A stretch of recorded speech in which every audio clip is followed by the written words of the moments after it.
You ask Tiger to calculate. This deals with linear inequalities with one unknown. The final result is x greater than 1717 over 2 greater than 8581 over 2. Let's solve it step by step. Simplify the expression. Combine like terms.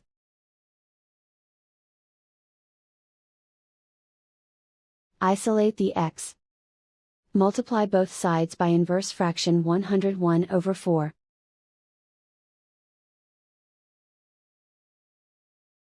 Group like terms.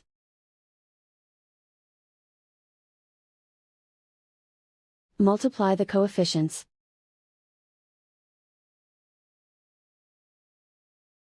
Simplify the fraction.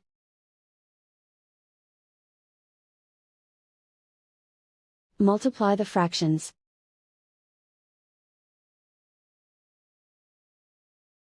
Simplify the arithmetic.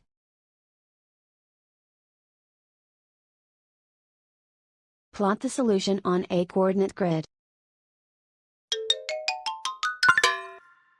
And so the final result is x greater than 1717 over 2 greater than 8581 over 2.